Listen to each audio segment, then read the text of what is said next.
స్తోత్రాలు స్తుతులు తెలియపరుస్తూ ఆరాధనకి చేరవచ్చిన నా సహోదరి మీ అందరికీ క్రీస్తునామమున మరొకసారి హృదయపూర్వక వందనాలు తెలియపరుస్తూ ఆయా ప్రాంతాల్లో ఉండి లైవ్ ద్వారా కూడా చక్కగా దేవుని యొక్క వాక్యాన్ని ఆలకిస్తున్నా నా సహోదరులైన ప్రతి ఒక్కరికి తాటిపల్లిలో ఉన్న క్రీస్తు సంఘం నుంచి హృదయపూర్వక వందనాలు అందరికీ తెలియపరుస్తూ ఈరోజు పరిశుద్ధ దేవుణ్ణి ఆయన సన్నిధానంలో మనం ఆరాధించుకునే గొప్ప భాగ్యాన్ని తండ్రి అయిన దేవుడు మనకు అనుగ్రహించారు కనుక సమయాన్ని మనం సద్వినియోగం చేసుకుంటూ విలువైన దేవుని మాటలు నేర్చుకోవాల్సిన వారమై ఉన్నాం గనక అందరం కూడా వాక్యాన్ని శ్రద్ధగా ఆలకిద్దాం. దేవుడిచ్చిన సమయాన్ని జ్ఞానంతో మనం ఆలోచన చేద్దాం. ప్రార్థన చేసుకుని వాక్యాన్ని వినడానికి మన హృదయాలను సిద్ధపరచుకుందాం. ప్రార్థన. సకలాశీర్వాదాలకు కారణభూతుడు అయిన తండ్రి మీకు స్తోత్రాలు. ఈ ఉదయకాల సమయంలో మమ్మల్ని ప్రేమించి మీ సన్నిధికి వచ్చి మీ మాటలు వినడానికి, ఆత్మతో సత్యముతో మిమ్మల్ని ఆరాధించడానికి మీ కుమారుని ద్వారా మాకు మీ సన్నిధానములు ఇచ్చిన అర్హతనికే స్తోత్రాలు. నిత్యము మీ పాదాల చెంత ఉండి మీ మాటలు నేర్చుకోవడానికి, మిమ్మల్ని సేవించి పూజించి ఆరాధించడానికి పరిపూర్ణమైన హృదయాలు మాకు దయచేయండి. మా పూర్ణ మనసుతో, పూర్ణ ఆత్మతో, పూర్ణ వివేకముతో, పూర్ణ బలముతో, పూర్ణ మనసుతో తండ్రి మిమ్మల్ని ఆరాధించేవారుగా మమ్మల్ని ఉంచండి. మరి తండ్రి చెబుతున్న వాక్యము ద్వారా నిన్ను వాళ్ళని పొరుగు వారిని ప్రేమించని మీరు చెప్పిన లేఖనాలని మా జీవితంలో తండ్రి క్రీస్తు ప్రేమను అన్వహించుకొని చూపగలిగి జీవించగలిగిన భాగ్యాలు మాకు దయచేయండి. ప్రేమ లేని వాడు వ్యర్థుడని మీ వాక్యం చెప్తుంది కనుక మరి ప్రేమ లేని జీవితాలు, సమాధానం లేని జీవితాలు మేము విడిచిపెట్టి తండ్రి సమాధానంగాను ప్రేమగాను మీ వాక్యములు ఎదగడానికి తగిన కృపను మాకు దయచేయండి. మీ సన్నిధిని ప్రేమించొచ్చిన వారిని జ్ఞాపకం చేసుకోండి. ఇంకా రావాల్సిన వారు ఎందరో ఉన్నారు తండ్రి, నడిపిస్తారని, యోగ్యుల గురించి బలపరుస్తారని యేసుక్రీస్తు పరిశుద్ధ నామమున ఈ ప్రార్థన అడుగుచున్నాం మా కన్న తండ్రి, ఆమేన్. దేవుడు మనకిచ్చిన సమయమును బట్టి విలువైన దేవుని సంగతులు మనం నేర్చుకుందాం. ఎన్నో మాటలు పరిశుద్ధ గ్రంథంలో మనకు కనబడతాయి. మనం వినే ప్రతి మాట, మనం నేర్చుకునే ప్రతి మాట మనల్ని ఆత్మీయంగా బలపరచాలి, మనల్ని ఆత్మీయంగా ప్రోత్సహించాలి. అటువంటి మాటలు పరిశుద్ధ గ్రంథంలో తండ్రిని దేవుడు మనకి వ్రాయించి అనుగ్రహించారు. కాబట్టి చెప్తున్న ప్రతి మాటను, నేర్చుకుంటున్న ప్రతి మాటను మనం ఆలోచించాలి. ఆలోచించి మరి వాక్యానుసారంగా మనం నడవలసిన వారమై ఉన్నాం. యేసుక్రీస్తును గురించిన బోధలు గ్రంథములు ఎన్నో ఉన్నాయి. యేసుక్రీస్తును గురించి ఈ లోకానికి సాక్ష్యం ఇచ్చిన వారు అపోస్తలులు. వారు హతసాక్షులై యేసుక్రీస్తును గురించిన సువార్తను ప్రకటించడానికి తమ ప్రాణాలు కూడా లెక్క చేయలేదు. కానీ యేసు ప్రభుని గురించి అపోస్తలులు అందరూ హతసాక్షులయ్యారు. కారణం ఏంటంటే ఆయనతో జీవించిన వారు, ఆయన కొరకు సాక్షులుగా బ్రతికిన వారు అపోస్తలులు. కొన్ని మాటలను మనం పరిశీలన చేద్దాం ఈరోజు. రోమిలికి రాసిన పత్రిక 2వ అధ్యాయం చూడండి. కొన్ని మాటలు మనకి ఇక్కడ కనపడతాయి. 2వ అధ్యాయం 15 వచ్చినని ఒకసారి మనం చదువుతాం. అట్టి వారి మనసాక్షి కూడా సాక్ష్యం ఇచ్చుచుండగను వారి తలంపులు ఒకదాని మీద ఒకటి తప్పు మోపుచు లేక తప్పు లేదని చెప్పుచుండగను ధర్మశాస్త్రానుసారము తమ మనసుల యందు, చూడండి, ఆ హృదయములయందు వ్రాయబడినట్టు చూపుచున్నారు. చాలు. అట్టి వారి మనస్సాక్షి కూడాను. ఇక అర్థమవుతుందండి. హృదయముల మీద ధర్మశాస్త్రము లేకపోయినను వారు ఎలా ఉన్నారంటే ధర్మశాస్త్ర సంబంధమైనట్టుగా నడుస్తున్నారంట. ఓకేనండి. అందుకనే అక్కడ అట్టి వారి మనస్సాక్షి కూడా, మనస్సాక్షి సాక్ష్యం ఇస్తుందట. ఒక్క మాట మీకు అక్కడ చూపిస్తాను. 13-14 వచనాలు చదివితే అక్కడ ఆ వచనం మనకు అర్థమవుతుంది. ధర్మశాస్త్రము వినువారు, మీకు అర్థమవుతుందండి, ధర్మశాస్త్రము వినువారు దేవుని దృష్టికి నీతిమంతులు. అదేంటి అమ్మా? ధర్మశాస్త్రం వినేవారట దేవుని దృష్టికి ఎవరు కాదట? నీతిమంతులు కాదట. ధర్మశాస్త్రాన్ని వినేవారు. అలాగని వినడం తప్ప కాదు. అంటే ధర్మశాస్త్రాన్ని వింటున్నారు తప్ప కానీ ధర్మశాస్త్రాన్ని ఏం చేస్తలేదట? గైకొంటలేదు. అందులో ఏముందో అర్థం చేసుకుంటలేదు. అలా నడవలేకపోతున్నారు ఎవరో ధర్మశాస్త్రాన్ని వినేది. అందుకనే ధర్మశాస్త్రం విన్న వాళ్ళందరూ కూడా దేవుని దృష్టికి ఎలా ఉంటారట? నీతిమంతులుగా ఉంటారట. కింద చదువు, ధర్మశాస్త్రమును అనుసరించి ప్రవర్తించు వారే నీతిమంతులుగా ఎంచబడరు. ఇప్పుడు దేవుని దృష్టికి నీతిమంతులు ఎవరండి? ధర్మశాస్త్రం వినేవారా? ఎవరట? అనుసరించేవారు. ధర్మశాస్త్రాన్ని విన్నారనుకోండి, విడిచిపెట్టే అవకాశం ఉంది. అదే అనుసరించారనుకోండి, దేవుడు చెప్పినది చేస్తానంటాను అర్థం అనమాట.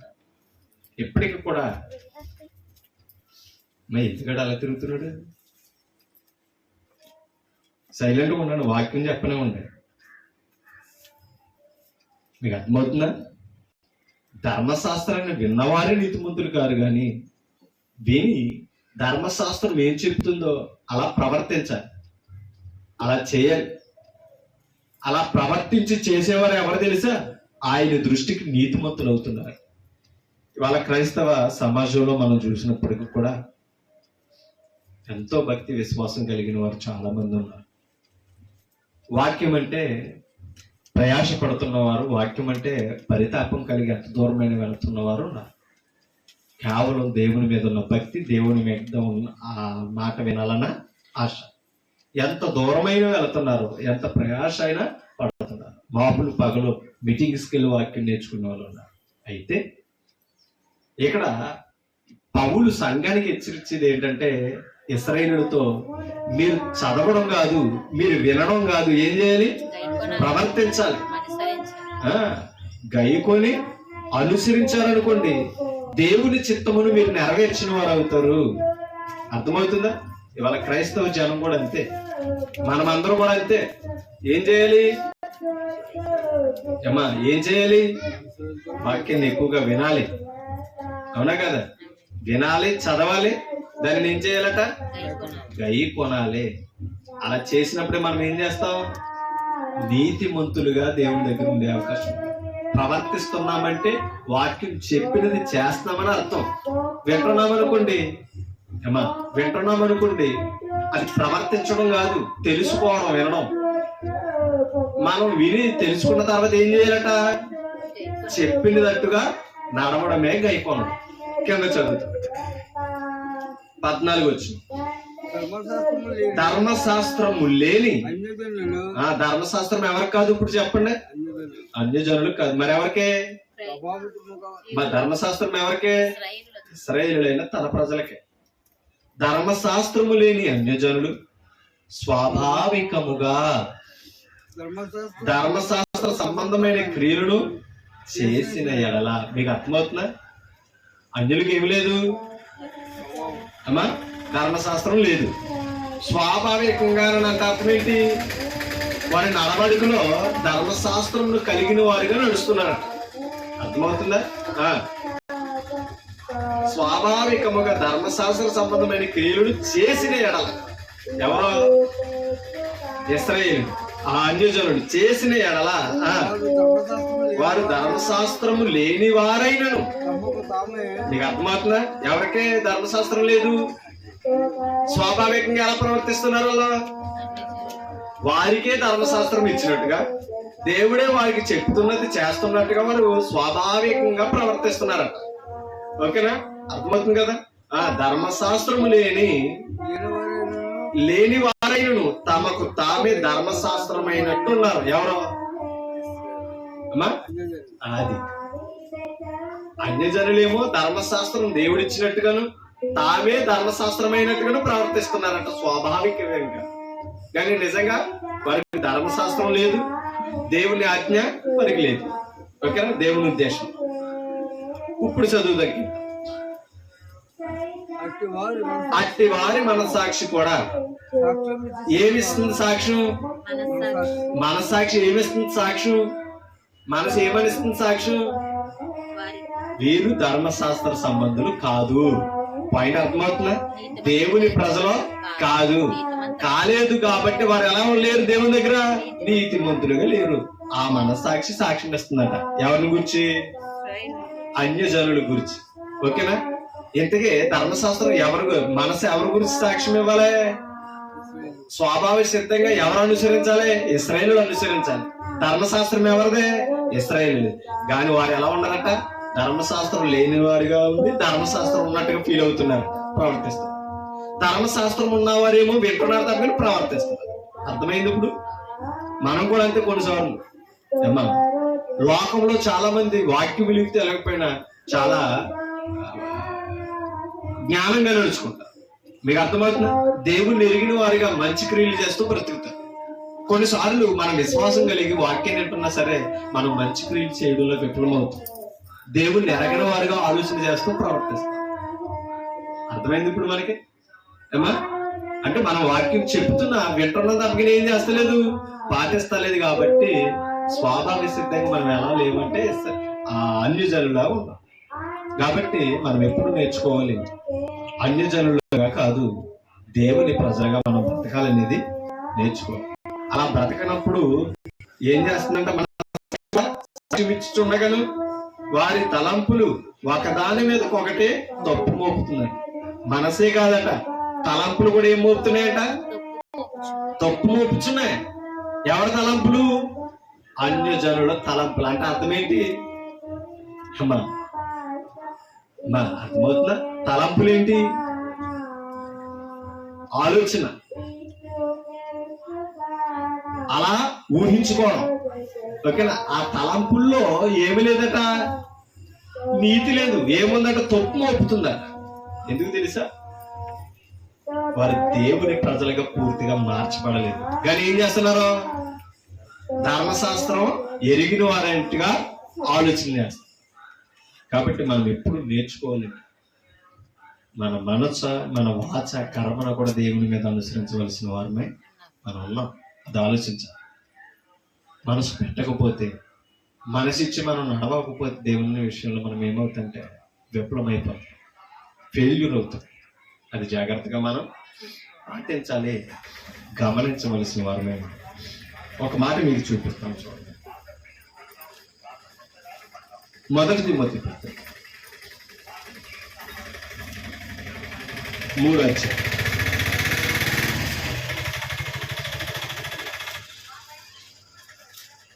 మొదటి తిమోతి పత్రిక 3వ అధ్యాయం 9వ వచనం చూడండి.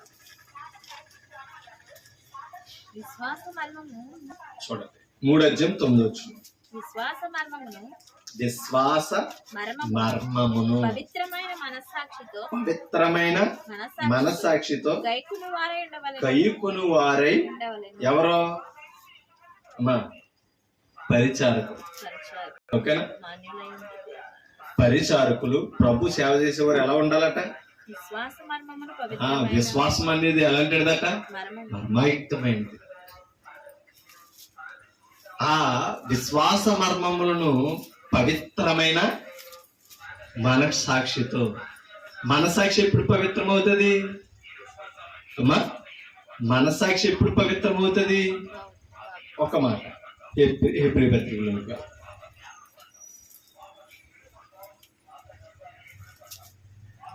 10వ అధ్యాయం హెబ్రీ పత్రిక ఎప్పుడు మనస్సాక్షి పవిత్రమవుతుందో చెప్తారు.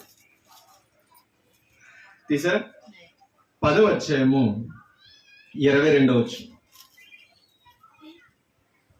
మనసాక్షి కల్మషము దాచుకున్నట్లు అంటే మనస్సాక్షికి కల్మషం ఏం తోచకూడదట? కల్మషం తోచడం ఏంటి? అంటుకోవడం అంటలా. మనస్సాక్షికి కల్మషం కల్మష్ తోచుకున్నట్లు. ఇందాక రోమపత్రికలు ఏమన్నాడు? తలంపులకు వారి తలంపులు కూడా ఒకదాని మీద ఒకటి ఏమవుతున్నాయి? తప్పు మోపుచున్నవి. ఓకేనా? మీకు అర్థమవుతుందా? ఆ తలంపుల్లో ఎప్పుడైతే తప్పు ఉందో మనస్సాక్షికి ఎలా ఉన్నదట? కల్మషం కల్మషం తోస్తుందట. అది మనస్సాక్షి చెప్తుంది నువ్వేమవుతున్నావు? అపవిత్రుడు అవుతున్నావు. అందుకని ఇక్కడ అన్నాడు మనస్సాక్షికి ఏం తోచకూడదట? కల్మషం తోసుకు అన్నప్పుడు ఏం చేయకూడదు? మన తలంపుల్లో కూడా ఏముండకూడదు? తప్పు ఉండకూడదు. ఓకేనా? మన తలంపులు కానీ మన ఆలోచనలు కానీ మన ఊహలు కానీ ఏముండకూడదు తెలుసా? తప్పు అనేది ఉండకూడదు. ఎప్పుడైతే తప్పు చేయమో, ఓకేనా, ఎప్పుడైతే తప్పు చేయమో, అర్థమవుతుందా అమ్మా? అప్పుడు మనసాక్షికి ఏ తోచదట? కల్మషం కల్మషం తోచదు. కల్మషం తోచుకున్నట్లు ప్రోక్షింపబడిన హృదయములు గలవారు ఎలా ఉండాలట? ప్రోక్షింపబడిన హృదయములు అమ్మా ఎలా ఉండాలట? ప్రోక్షింపబడిన హృదయాలు. అంటే అర్థం ఏంటి? ప్రోక్షణ అంటే అర్థం ఏంటి తెలుసా? కడగబడుట. అమ్మా ప్రోక్షింపబడిన హృదయములు కలిగిన వారిగా ఉండాలంటే క్రీస్తు దగ్గర. హృదయాన్ని ఏం చేయాలి? ఇప్పుడు కడుక్కోవాలి. ఎవరి దగ్గరకు వచ్చి? దేవుని యందు. అది కడగాలంటే విశ్వాస మర్మాలు తెలుసుకో. అర్థమైందా? ఎప్పుడైతే హృదయం ప్రోక్షింపబడ్డదో, ఇందాక మనం చదవం కదా తిమోతి పత్రికలో, విశ్వాస మర్మములను పవిత్రమైన మనసాక్షితో అన్నాడు. ఎప్పుడైతే కడగబడుతుందో మనసు ఏమవుతుంది? పవిత్రమవుతుంది. ఓకేనా? ఆ పవిత్రమైన మనసుతో ఏం చేయాలట? ఏమా ఆ పవిత్రమైన మనసుతో ఏం చేయాలి? క్రీస్తు పరిచారకులుగా కొనసాగాలి. ఓకేనా? అందుకనే ఈ మాటలు అక్కడ చెప్తాడు. ఒకసారి మనం పరిశీలన చేద్దాం, చదువుదాం. ఏమా ప్రోక్షింపబడిన హృదయములు గలవారమును నిర్మలమైన ఉదకముతో దేనితోటంట? నిర్మలమైన ఉదకముతో స్నానము చేసిన శరీరములు గలవారము. అంటే నిర్మలమైన ఉదకమేది? అమ్మా నిర్మలమైన ఉదకమేది? ఉదకం అంటే అర్థం ఏంటి? నీరు. ఓకేనా? నీరుతో స్నానం చేయాలంట. నిర్మలమైన నీరు ఎక్కడ ఉంది? అమ్మా నిర్మలమైన నీరు ఎక్కడ దొరుకుతుంది? వాక్యం అనే నీరు. ఓకేనా? హృదయాన్ని కడగగలిగినది, హృదయంలోనికి ప్రవేశించగలిగినది ఏది తెలుసా? వాక్యం అనే నీరు. ఆ వాక్యం అనే నీరుతో ఎలా ఏం చేయాలంటే మన హృదయాలని ప్రోక్షించుకోవాలి. ఓకేనా? నిర్మలమైన ఉదకముతో ఏం చేయాలట? మన హృదయములను కడుగుకోవాలి. అందుకని అక్కడ ప్రోక్షింపబడిన హృదయములు గలవారును నిర్మలమైన ఉదకముతో స్నానము చేసిన శరీరములను. శరీరములు అంటే అక్కడ అర్థం ఏంటి? ఆత్మలు. ఓకేనా? మన అంతరంగ పురుషుడు ఉన్నాడు చూసావా, ఆయన గురించి చెప్తున్నా మాటలే. స్నానం చేయాలట ఎవరి దగ్గర? ప్రభు దగ్గర. ఇంటికాడ శరీరానికి స్నానం చేపిస్తున్నాం తప్ప ఆత్మకి ఏమి లేదు, స్నానం లేదు. అందుకని ఆత్మకి ఏమి లేదు, శుద్ధి లేదు, పవిత్రత లేదు. అందుకని ఏం తోస్తుంది? కల్మషం తోస్తుంది. తప్పు ఒకటికొకటి మోపుతుంది అనమాట. అర్థమైనా? మనస్సాక్షి, హృదయము, మనసు ఒకటేనండి. మీకు అర్థమవుతుందా? ఇవి ఆత్మ కలిగించే ఆత్మ కలిగి ఉన్న ఉద్దేశం అన్నమాట. అందుకనే అక్కడ ఆ మాటలో తెలియపరుస్తుంది. ఓకేనా? ప్రోక్షింపబడిన హృదయములు కలిగిన వారిగా ఉండాలి ప్రభు దగ్గర. అంటే హృదయాన్ని ఏం చేసుకోవాలంట? కడుక్కోవాలి. లేకపోతే మనస్సాక్షికి ఏం వస్తుంది? అది అంటే ఇప్పుడు మనకి సాక్షి ఎవరు చెప్పండి? ఇప్పుడు మనం పరిశుద్ధులమా అపవిత్రులమా అనేది సాక్ష్యం ఎవరు చెప్పినప్పుడు? పక్కవారు కాదు, మనలో ఉన్న మనస్సాక్షి మనకు సాక్ష్యం చెప్తుంది. అది ఎప్పుడు కూడా ప్రభు ఎదుట నేను దోషుని అపవిత్రుని రుజువు చేయకుండా ఉండాలి అని అంటే మనం ఎలా ఉండాలట? విశ్వాస మర్మములను తెలుసుకున్న వారమే. చూడండి ఇప్పుడు తిమోతి పత్రిక చదవండి, 3:9. విశ్వాస మర్మమును పవిత్రమైన మనసాక్షితో ఏం చేయాలంటే ఇప్పుడు కొత్త నిబంధనలో ఆ విశ్వాస మర్మం ఏదైతే చెప్పిందో దానిని పవిత్రమైన మనసుతో ఏం చేయాలట? గై కొనాలి. లేఖనాలను గై కొనాలి. లేఖనాలను పరిశోధన చేయాలి.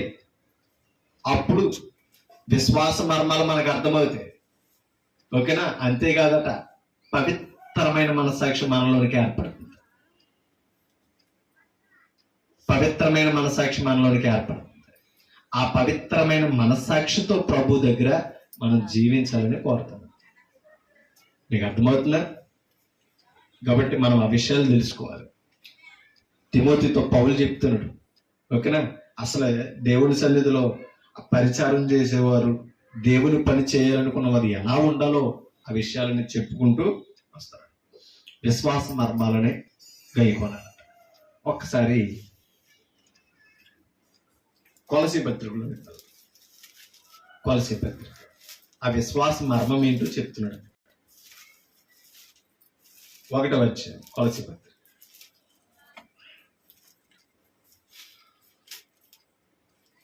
తీసారా? 25 వచ్చిన కొలసీ పత్రిక 1వ అధ్యాయం 25 వచ్చిన. దేవుని వాక్యమును ఏదంట? దేవుని వాక్యమును అనగా చెప్తున్నాడు. దేవుని వాక్యం అనగా చెప్తున్నాడు. యుగములలో దేవుని వాక్యమును అనగా యుగములలో యుగములలో తరములలో మరుగు చేయబడి ఉన్న ఎప్పుడెప్పుడట? యుగములలో యుగములలోనూ ఉన్న వాక్యం తరములలోను. మరుగు మీకు అర్థమవుతుందా? ఎలా ఉన్నదట? మరుగు చేయబడి ఉన్నది. ఎవరికి మరుగుగా ఉంది? మానవులకు మరుగుగా ఉంది. ఏది? ఏది? దేవుని వాక్యం ఎలా ఉన్నదట? మరుగు చేయబడి ఉన్నదట. ఎప్పుడు? యుగాలలోను తరాలలోను మరుగుగా ఉన్నదట దేవుని వాక్యం. మరుగై ఉన్న అంటే ఇప్పుడు మర్మం ఏది చెప్పండి? వాక్యమే. ఆ మర్మాన్ని ఎలా తెలుసుకోవాలన్నాడో ఆ మర్మం ఏదని చెప్పాడు తిమోతి పత్రికలో? విశ్వాస మర్మము. ఓకేనా? ఇప్పుడు మర్మం ఏది? వాక్యం. ఇప్పుడు వాక్యం ఆ మర్మాన్ని తెలుసుకుంటే ఆ మర్మాన్ని వింటే ఏం కలుగుతుంది? విశ్వాసం. అందుకనే విశ్వాస మర్మము అన్నాడు. అంటే వాక్యమే మరుగై ఉంది. ఆ యుగాలలో తరాలలో మరుగై ఉన్న వాక్యం ఈ లోకానికి ప్రత్యక్షమైందండి. అర్థమవుతుందా మీకు? ఆ వాక్యాన్ని గురించి సాక్ష్యం ఇచ్చారండి. యుగాలలో తరాలలో మరుగై ఉన్న మర్మమును సంపూర్ణముగా ప్రకటించుటకు. ఎవరు సంపూర్ణంగా ప్రకటించాలి? ఆయన పరిచారకులు. సంపూర్ణంగా ప్రకటించాలంటే ప్రకటించేవారు ఎలా ఉండాలన్నాడు తిమోతి పత్రికలో? పవిత్రమైన మనస్సాక్షితో గై కొనాలి. ఆ లేఖనాలను గై కొనాలి. విశ్వాస మర్మాన్ని పరిశోధన చేయాలి. ఆ విశ్వాస మర్మం ఏది? దేవుని వాక్యం. ఆ వాక్యాన్ని మనం ఏం చేయాలంటే గై కొనాలి. ఎలాగా? పవిత్రమైన మనస్సాక్షితో. పవిత్రమైన మనస్సాక్షి ఏది? పవిత్రమైన మనస్సాక్షి ఏది? ప్రోక్షింపబడిన కడగబడిన హృదయము. మీకు అర్థమవుతుందా? ఎప్పుడైతే కడగబడ్డాదో, పాపము తొలగించిందో, మనసుకి ఏం తోచలేదు? కల్మషం అనేది తోచదు. వాక్యం వినండి. ఎప్పుడైతే మనసుకు కల్మషం తోచలేదో మనకు అర్థమవుతుంది అక్కడ భావం ఏమని? కడగబడిన పవిత్రమైన హృదయాలు కలిగిన వారు. ఆ పవిత్రమైన హృదయాలు ఎవరైతే ఉన్నారో ప్రభు దగ్గర, అంటే దాని అర్థం బాప్తిసం పొంది పాప క్షమాపణ కలిగి సంఘములు ఎవరు ఉన్నారో వారికి ఏమర్థమవుతుంది? మీకు అర్థమవుతుందా? విశ్వాస మర్మం. ఆ విశ్వాస మర్మం అర్థమవుతుంది. ఆ విశ్వాస మర్మాన్ని తెలియపరిచింది ఏది తెలుసా? యుగాలలో తరాలలో మరుగైన దేవుని వాక్యం. ఓకేనా? ఏంటి ఆ మర్మం? చూడండి. ఏంటి ఆ మర్మము? ఇక్కడ చెప్తున్నాడు. ఎఫెసీయులకు రాసిన పత్రిక 3వ అధ్యాయం. ఏంటి ఆ మర్మం అక్కడ చెప్తున్నాడు. తీసారా? ఒక్క మాట మీకు చూపిస్తాను. చూడండి. 6వ వచనాన్ని చదువుతాం. ఈ మర్మం ఏదనగా, పౌలు చెప్తున్న మర్మాన్ని గురించి పరిశుద్ధులకు వివరిస్తున్నాడు. ఈ మర్మం ఏదనగా, అన్యజనులు సువార్త వలన క్రీస్తు యేసునందు యూదులతో పాటు ఎలా ఉండాలనుకున్నాడంటే తండ్రి అయిన దేవుడు? ఎవరితో సమాన వారసులు? యూదులతో సమాన వారసులై ఉండాలనుకున్నాడట తండ్రి అయిన దేవుడు. ఆ సమాన వారసత్వాన్ని ఇవ్వడానికి ఇరువురిని సమానం చేయడానికి ఎవరు వచ్చారు ఈ లోకానికి? ఏమా? యేసుక్రీస్తు వచ్చాడు. ఆయన ఈ లోకానికి వచ్చి ఈ లోకానికి వచ్చి వారి ఇరువురిని సమానం చేయడానికి మీకు అర్థమవుతుందా? తండ్రి యొక్క మర్మయుక్తమైన సంకల్పం ఇది. అది మనం తెలుసుకోవాలి. ఓకేనా? అందుకని ఇక్కడ ఏం మాటలు చెప్తున్నాడు కింద చదువుతాం. అన్యజనులు సమాన వారసులను ఒక శరీరమందలి. మీకు అర్థమవుతుందా? ఒక్క శరీరమందలి సాటి అవయవములను ఒక్క అంటే ఇప్పుడు సమాన వారసులు అవ్వాలంటే ఏం కావాలి? శరీరం కావాలి. మీకు అర్థమవుతుందా అమ్మా? ఒక్క సమాధానం కలిగి సమాన వారసులుగా క్రీస్తులో ఉండాలి అని అంటే ఏం కావాలట? ఒక్క శరీరం కావాలి. ఎవరికే? దేవుడి. ఓకేనా? ఒక్క శరీరం కావాలి. ఒక్క శరీరములో ఏమవుతారట? సాటి అవయవాలు. సాటి అవయవాలు అంటే అర్థం ఏంటి? అవయవం అన్ని ఒక్క శరీరానికి కలిపి ఉంటే సమానంగా ఉంటదని అర్థం. ఒక్క శరీరంలో ఉన్న ఏ అవయవానికి భేదాలు ఉంటాయా? ఏమా? మన శరీరంలో ఎప్పుడైనా కాలుగిని చేయగని కొట్టుకున్నాయా? ఎందుకు కొట్టుకో? ఒక్క శరీరంలో ఉన్న భాగాలవి.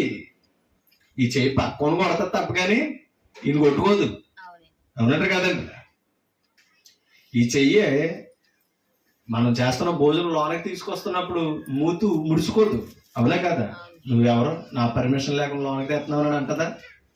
అమ్మా, ఒక్క శరీరంలో అవయవాలు కనుక అలా ఉంటే కనుక మనం అసలు ఎలా ఏమైపోతాం? ఎవరిని అడిగి నోట్లోకి తెస్తున్నా అని అన్నదనుకో. అవునంటారు కదంటారా? కొన్నాను వచ్చేప్పుడు ఎవరు పర్మిషన్ అడిగి నువ్వు చేయని ప్రశ్నిస్తున్నావు అని అన్నదనుకో, అసలు ఈ అవయవాలన్నీ రోజులా దెబ్బలాడుకుంటా ఉంటే అవునంటారు కదంటారా? ఒక అవయవానికి విరోధం ఉండి అన్ని మాట్లాడుకుంటూ కోపాలు ఉంటే గనక అసలు మనం ఏమైనా తిందమంటారా? తినగలమా? తినలేము. ఏది పుచ్చుకోలేము. మనం బలంగా ఆరోగ్యం కూడా ఉంటాం. అందుకనే శరీరంలో ఉన్న అవయవాలను ఏకం చేశాడండి చెప్పు. మీకు అర్థమవుతుందా? అవయవాలన్నీ ఏం చేశాడు తెలుసా? ఏకం చేశాడు. ఎవరో? క్రీస్తు. ఓకేనా? ఒక్క శరీరంలో ఉన్న అవయవాలు ఎలాగైతే ఏకంగా ఉంటాయో శరీరం ఒక్కటవుతే మీకు అర్థమవుతా అందరిని ఏం చేయాలనుకున్నాడంటే తెలుసా? అవయవాలను చేయాలనుకున్నాడట. అవయవాలుగా ఉంటే యూదులు అన్యజనులు ఏమవుతారు తెలుసా? మీకు అర్థమవుతుందా? ఏమవుతారు తెలుసా? ఏకమవుతారు. అది ఆ మాటలు అర్థం చేసుకోండి. చూడండి, ఒక మాట మీకు చూపిస్తాను. ఇందాక చదివాం కదా కొలసీ పత్రిక 1:18 చదవండి.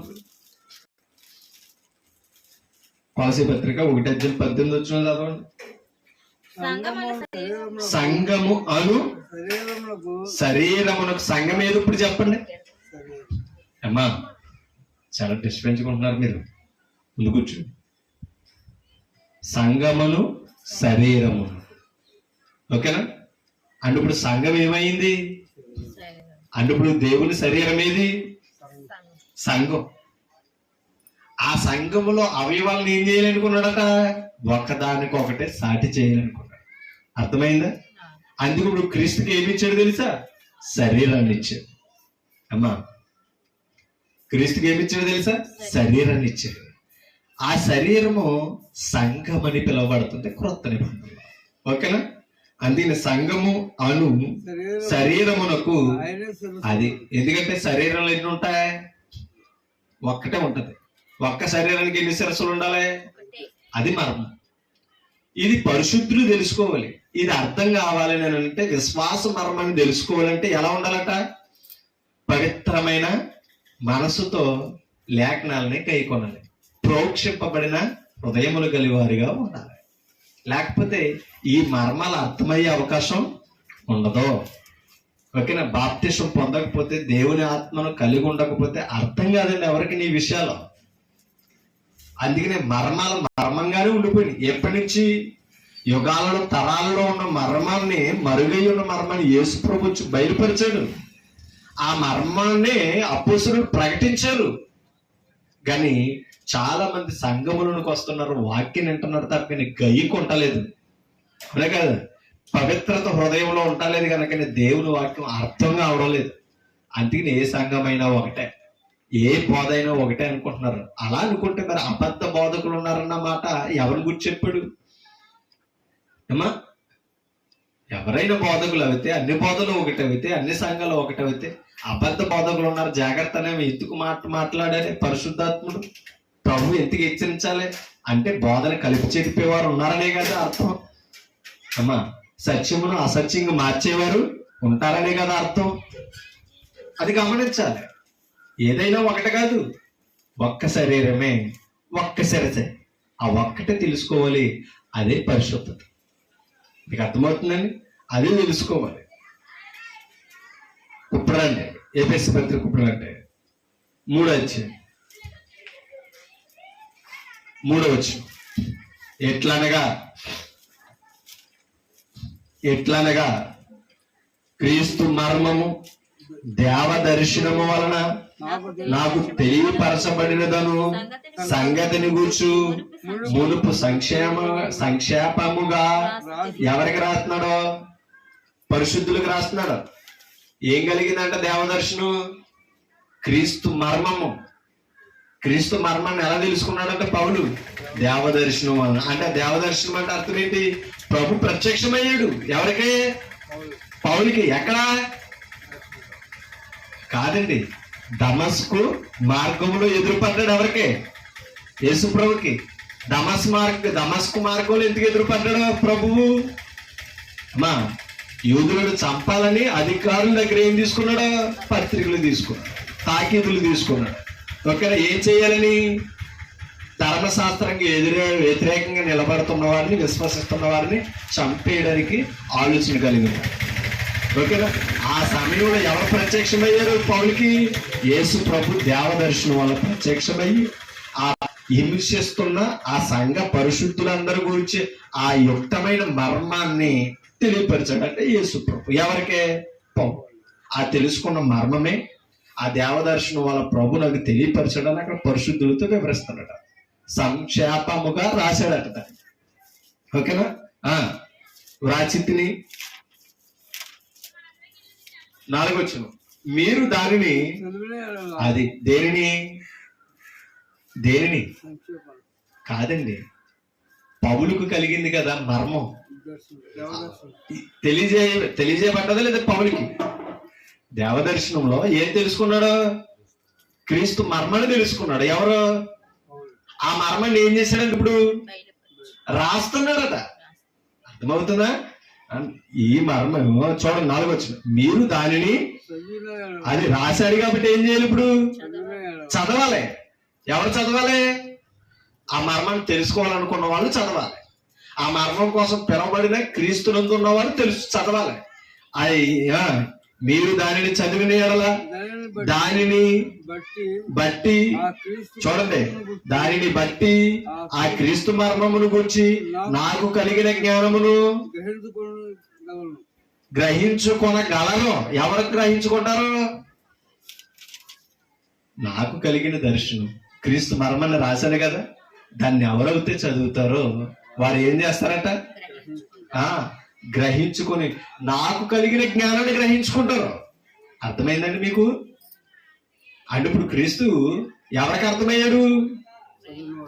క్రీస్తుకి అర్థం, పౌలుకి అర్థమయ్యాడు. అందుకనే నేను సంఘమును క్రీస్తుని గురించి చెప్తున్నాను అని అన్నాడు. సంఘమును శరీరమునకు ఆయనే ఇది మర్మం అని అన్నాడు పౌలు. ఓకేనా? సంఘము శరీరము, ఓకేనా? క్రీస్తు శిరస్సు. ఆ మర్మమును జ్ఞానంగా తెలుసుకున్నాడంటే ఎవరో? పౌలు. అది వినేవారు కూడా గ్రహించి అదే మనసులో తెలుసుకోవాలంటే పౌలు ఏం చేస్తున్నాడంటే తెలుసా? ముద్రించి రాశాడట. మీరు దాన్ని చదవండిరా బాబు, గై కొనండిరా, నాకున్న జ్ఞానం మీకు కలుగుతుందని చెప్పాడు. ఎవరో? పౌలు. కానీ మనం ఏం చేస్తున్నాం? చదువుతున్నాం తప్పని గ్రహిస్తాం. అర్థమవుతుందా? గ్రహించడం అంటే అర్థం ఏంటి? చదువుతున్నాం, క్రీస్తు సంఘం అని చదువుతున్నాం, అది గ్రహిస్తలేదు. సంఘము క్రీస్తుదా అని గ్రహిస్తలేదు. ఆ సంఘాన్ని క్రీస్తు రక్తం ఇచ్చి కొన్నాడా అని గ్రహించుకోవలేదు. మనం ఏమనుకున్నాం, క్రీస్తు సంఘం అంటున్నాం అంతే. క్రీస్తు వరముక్తం ఇచ్చిన సంఘము అని అంటున్నాం అంతే. క్రీస్తు సంఘములు నీవు మీకు వందనములు చెప్పుచున్నవి అని చదువుతున్నాం అంతే. అసలు క్రీస్తు సంఘాలకి వందనాలు చెప్పడం ఏంటి? క్రీస్తు సంఘాలే వందనాలు చెప్తున్నట్లయితే, అప్పుడు క్రీస్తు సంఘాలే ఉన్నట్లయితే ఇప్పుడు ఇన్ని సంఘాలు ఎలా వచ్చినాయి గ్రహించుకుంటున్నామా? మరి అదే క్రీస్తు సంఘంలో అదే స్వరక్తం ఇచ్చి క్రీస్తు కట్టిన సంఘములో ఆ రాజ్యములో శరీరములో నేనున్నానా? నేనుంటే ఎలా ఉండాలి? అవయవంగా ఉండాలి. ఎందుకని? ఆయన శిరస అయితే సంఘం ఏమైంది? శరీరం అయింది. పరిశుద్ధులు ఏమయ్యారు? అవయవాలు అయ్యారు. మరి అదే సంఘంలో నేను అవయంగా ఉన్నానా? నేనున్న సంఘమే క్రీస్తు శరీరమా? గ్రహించుకుంటున్నారు? అలాగా లేదు. గ్రహింపది గ్రహిస్తలేదంటే కారణం ఏంటి తెలుసా? మీరు వినువారు మాత్రమే ఉన్నారన్నారు. ఓకేనా? ఇందాక రోమపత్రికలో స్టార్టింగ్ లో మీరు చదువుతున్నారు తప్పగా దాన్ని ఏది అర్థలేదు, గాయకొండలు. స్వాభావిక సిద్ధంగా మీరు ఏమై ఉన్నారు? యూదులైనట్టు ఫీల్ అవుతున్నారు, కానీ మీ ధర్మశాస్త్రం మీది కాదు. అవునే కదా? ధర్మశాస్త్రం లేని వారేమో ఉన్నట్టు ఫీల్ అవుతున్నారు, ధర్మశాస్త్రం ఉన్నవారేమో చదువుతుంది. చదువుతున్న దాన్ని గాయకొంటలేదని పౌలు రోమపత్రిక 2 స్టార్టింగ్ లోనే మనం చదువు. ఇవాళ పరిశుద్ధుల పరిస్థితి, క్రైస్తవుల పరిస్థితి కూడా అలాగే ఉంది. పరిశుద్ధులు అని చెప్పుకుంటాం తప్పని పరిశుద్ధులకు రాయబడిన లేఖనాలను పరిశోధన చేసే అవకాశం ఉంటుంది. అవునా కదా? చదువుతున్నాం కానీ దాన్ని ఏం చేస్తలేదు, గైకొంటలేదు, గ్రహిస్తలేదు. గ్రహిస్తే మనకు అర్థమవుతుంది. ఏం అర్థమవుతుంది? క్రీస్తుకు సంఘానికి ఉన్న మర్మం అర్థమవుతుంది. అదే విశ్వాస మర్మము అని అన్నాడు తిమోతి. అర్థమవుతున్నాయి నా మాటలు? అర్థమవుతున్నాయి అమ్మా? కాబట్టి క్రీస్తుకు సంఘానికి ఉన్న మర్మం మనకు అర్థం కాదు. ఆ మర్మం అర్థమైనప్పుడే జ్ఞానవంతులు అవుతాం. అర్థమవుతుందా? జ్ఞానవంతులుగా ఉన్నామనుకోండి, ఏం చెయ్యం తెలుసా? ఇదే ఎఫెసీ పత్రిక 5:15 చూడండి. దినములు చెడ్డవి గనుక, అది క్రైస్తవుడి లక్షణం. అది సమయం ఏం చేయకూడదట, పోనీయకుండా ఉండాలంటే ఏం చేయాలి? ఇచ్చిన సమయంలో దేవుని పని చేయాలి. ఇచ్చిన సమయంలో దేవుని జ్ఞానం నేర్చుకోవాలి. సమయం పోతే రాదండి, వచ్చేదా? సమయం పోతేనే రానప్పుడు జీవితం పోతే వస్తుందా? అందుకనే దినాలు చెడ్డవి. ఈ చెడ్డ దినాల్లో సమయాన్ని మనకెందుకు ఇచ్చాడంటే మర్మాయుక్తమైన జ్ఞానాన్ని తెలుసుకోవడానికి. దినములు చెడ్డవి కనుక మీరు సమయమును పోనీయక అంటే అర్థం ఏంటి? మంచిగా ఉపయోగించుకున్న సమయాన్ని. మంచిగా ఉపయోగించడం అంటే దేవుని జ్ఞానం తెలుసుకోవడం కొరకు, దేవుని పని చేయడం కొరకు, దేవుని మర్మాలు గ్రహించుకోవడం కొరకు సమయాన్ని ఉపయోగించుకోవాలట. సద్వినియోగము చేసుకోవచ్చు. అజ్ఞానుల వలె, అది అజ్ఞానులు ఎవరు? సమయాన్ని వృధా చేసుకుంటున్న వారు అజ్ఞానులు. ఇచ్చిన సమయంలో దేవుని జ్ఞానాన్ని చదవని వారు, నేర్చుకుని వారు, గ్రహించిన వారు అజ్ఞానులు. ఓకేనా? అజ్ఞానుల వలె కాక జ్ఞానుల వలె నడుచుకున్నట్లు జాగ్రత్తగా చూచుకున్నాడు. జ్ఞానులు ఎవరు? ఇప్పుడు చెప్పండి. ఆ క్రీస్తు మర్మము పౌలుకి తెలిసింది రాశాడు, అది చదివి గైకొని గ్రహించడమే జ్ఞానుల యొక్క లక్షణం. ఓకేనా? ఎందుకంటే వాక్యంలో ఏముంది? దేవుని జ్ఞానం ఉంది. ఆ జ్ఞానమే అపోస్తలుడు ముద్రించి తెలియపరిచారు. జ్ఞానం బయలయ్యింది అనుకుంటే మనకి మర్మాలు అర్థమవుతాయి. ఓకేనా? ఆ మనసు ఆయన తెరవాలంటే బాబుని ముందు నీ హృదయాన్ని పవిత్రపరచుకోవాలి. పవిత్రం అవ్వాలని నీ హృదయం అంటే ప్రోక్షించుకోవాలని అంటున్నాడు, కడుక్కోవాలని అన్నాడు. ఎక్కడికి? క్రీస్తులోకి వచ్చి కడుక్కోవాలి. దేనిని కడుక్కోవాలి? చూడండి, ఇదే 5వ అధ్యాయం 27 పురుషులారా మీరును మీ భార్యలను ప్రేమించుడి, అటువలే క్రీస్తు కూడా సంఘమును ప్రేమించి అది కలంకమైనను ముడతైనను అటుది మరి ఏదైనను. అంటే ఇప్పుడు సంఘం ఎవరి భార్య? క్రీస్తు భార్య. కాబట్టి సంఘం ఎలా ఉండాలనుకున్నాడు? కలంకం లేకుండా, ముడత లేకుండా, మచ్చ లేకుండా ఉండాలనుకున్నాడు. అదే పవిత్రులైన సంఘం. నిర్దోషమైనది గాను, చూడండి, పరిశుద్ధమైనది గాను, నిర్దోషమైనది గాను. అది ఎప్పుడైతే నిర్దోషంగా ఉంటుందో, పరిశుద్ధంగా ఉంటుందో మహిమకు అర్హురాలు అంటే సంఘం అంటే ఎవరు? చేర్చబడిన అవయవాలు అంటున్నాడు కదా అమ్మా. మనమే క్రీస్తు సంఘం. కాబట్టి మనలో ఏముండాలి? పరిశుద్ధత ఉండాలి అమ్మా. మనలో ఏముండాలి? నిర్దోషత్వం ఉండాలి. అప్పుడు మహిమ కలిగిన సంఘముగా ఆయన ఇచ్చే మహిమకు అర్హులుగా ఆయన ముందు నిలబడే అవకాశం ఉంది. సంఘముగాను దానిని నిలువ పెట్టుకునవలెనని అమ్మా, క్రీస్తు దాని ఎదుట, ఆయన ఎదుట దానిని అంటే సంఘాన్ని పరిశుద్ధమైనదిగా నిర్దోషమైనదిగా నిలబెట్టాలని వాక్యముతో అది ఉదకమన్న మాట ఇందాక ఎక్కడ చదివా? ఎబ్రీ పత్రికలో చదువు. వాక్యమని ఉదకము చేత దేనిని? అది వాక్యమని నీరుతో శుద్ధ జలముతో క్రీస్తు ఏం చేశాడంట?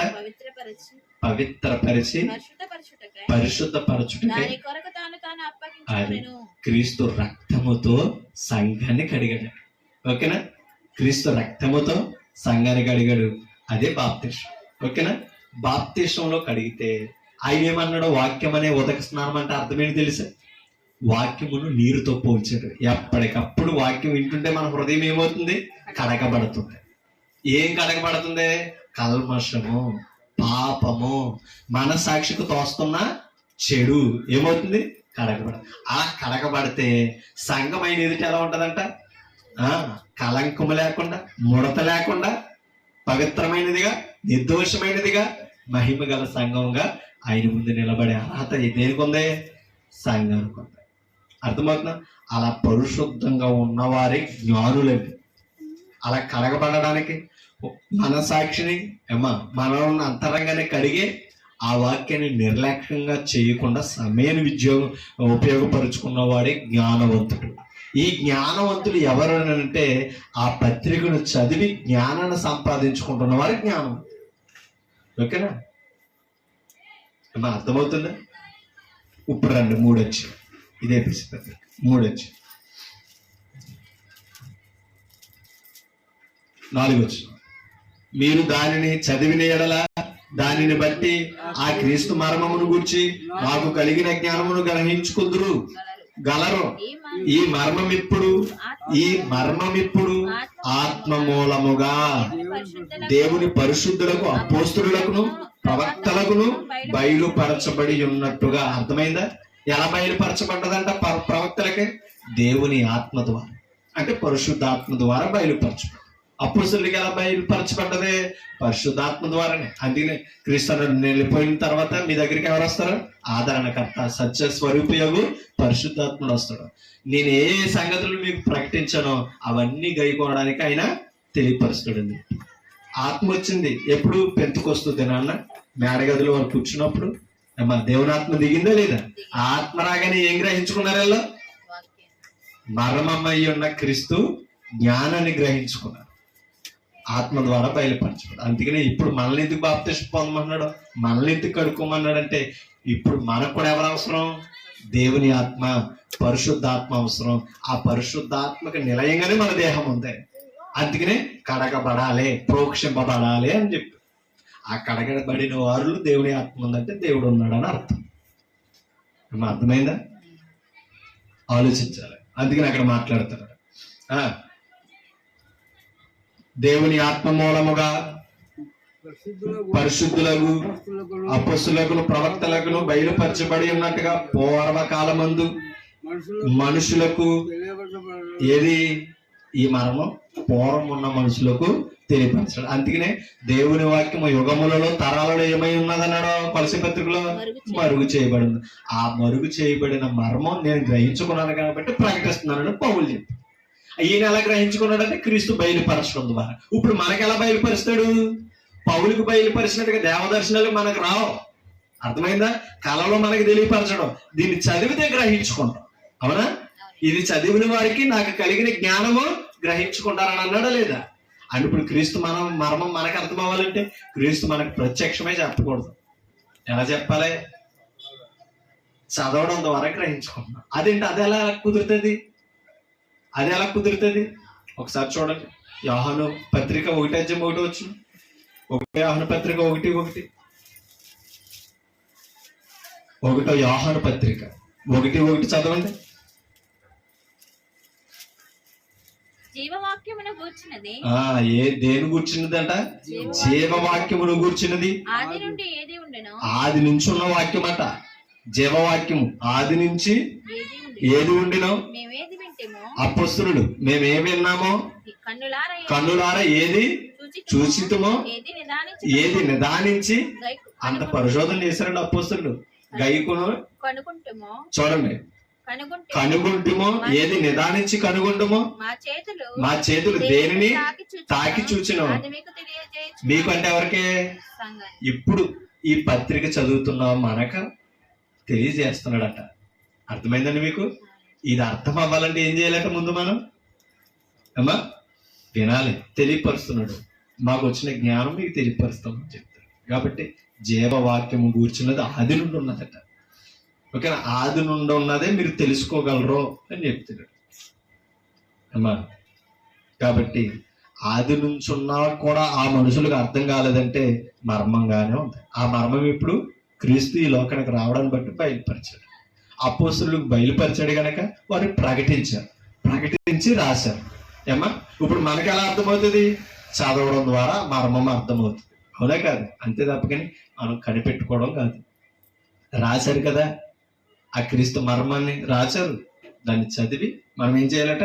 గైకొనాలి. అందుకనే ఎఫెసీ పత్రిక 4:6 ఏమన్నాడు? ఈ మర్మం ఏదనగా అన్యజనులు సువార్త వలన క్రీస్తు యేసునందు యూదులతో పాటు సమాన వారసులను, ఓకేనా, క్రీస్తు శరీరమందలి సాటి అవయవములను వాగ్దానములో పాలువారునై ఉన్నారన్నదియే ఈ మర్మం. ఓకేనా అమ్మా? ఈ మర్మము ఏం చెప్తుందట? అన్యజనులు యూదులతో ఏమవ్వాలట? సాటి అవయవాలు అవ్వాలి, ఒకటవ్వాలి.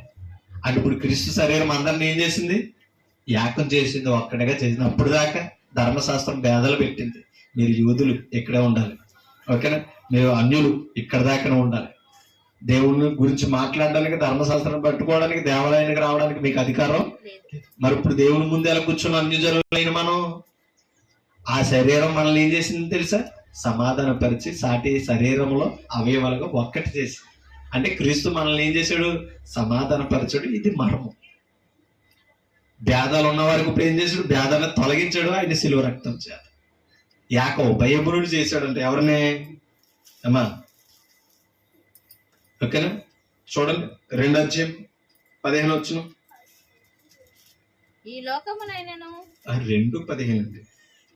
2:15 ఈ లోకమైనను ఎఫెసీ పత్రిక 2:15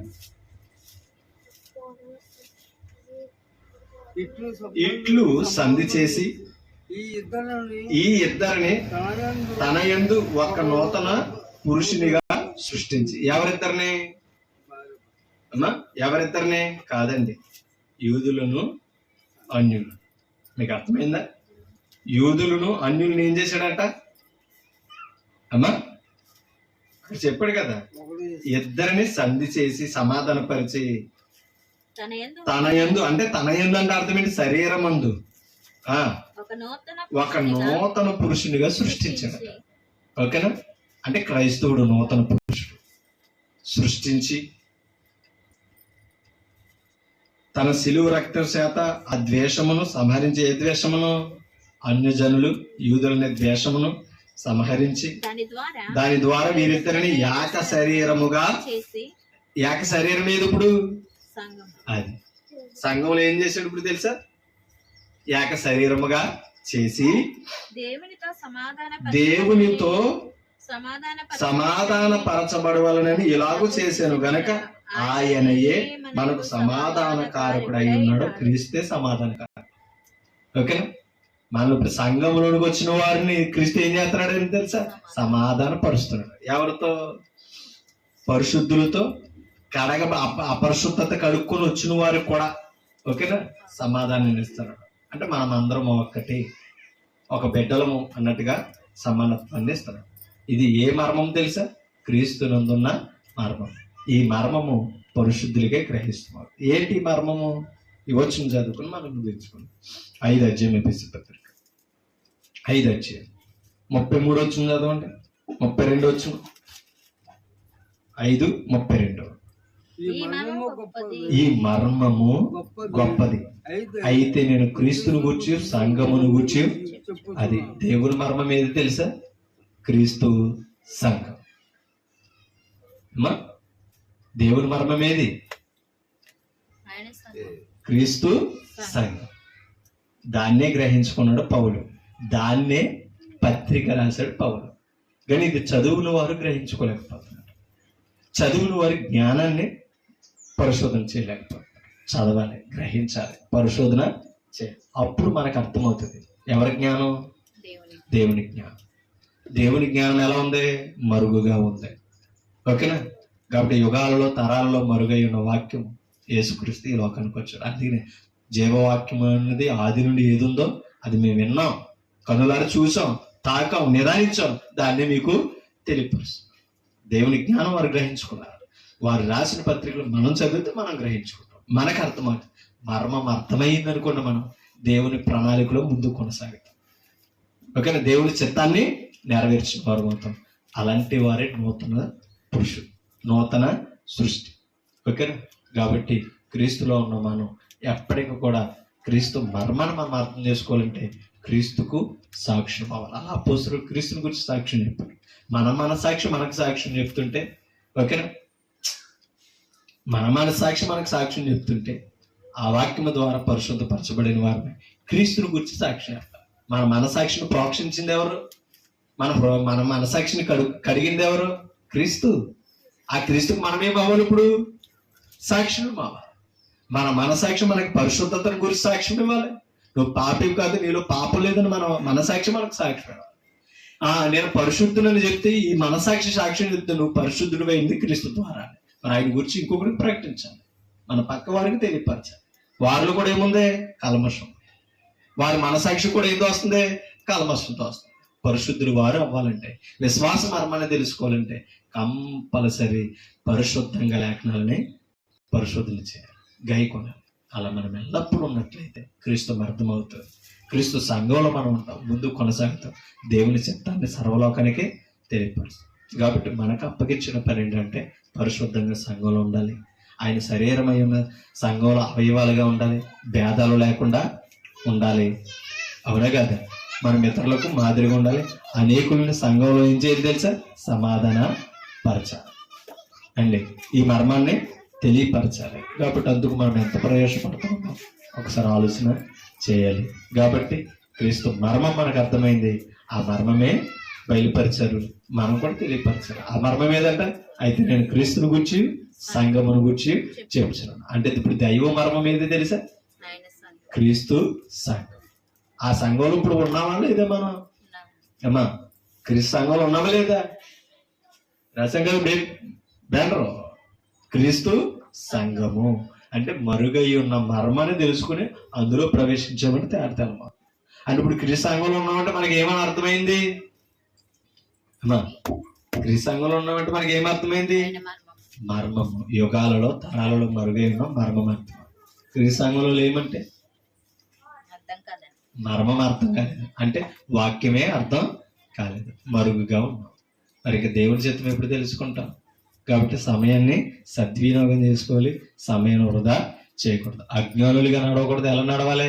జ్ఞానులుగా నడవాలి. అంటే ఇవాళ క్రీస్తు సంఘంలో ఉన్నామంటే దేవదర్శనం వలన పౌలుకి తెలిసింది, గ్రహించుకున్నాడు, దాన్ని రాశాడు. ఇప్పుడు మనం ఈ పత్రికలు రాసే చదివే తెలుసుకున్నామా లేదా? అమ్మా, ఈ వాక్యం చదివితే తెలుసుకున్నామా? యేసుక్రీస్తు మనకి ఏమైనా ప్రత్యక్షమై చెప్పాడా? అలాగే ఈ లేఖనాలు చదివి గ్రహించుకొని ఆ జ్ఞానాన్ని నిర్ధారణ చేసుకోవాలి. క్రీస్తు సంఘములో ఉంటూ నిత్య జీవనం పొందుకోవాలి. నన్ను నేను హెచ్చరించుకుంటాం, మిమ్మల్ని హెచ్చరిస్తాం. ఓపికగా మీ అందరికీ హృదయపూర్వక వందనాలు తెలియపరుస్తున్నాను. అందరికీ వందనాలండి.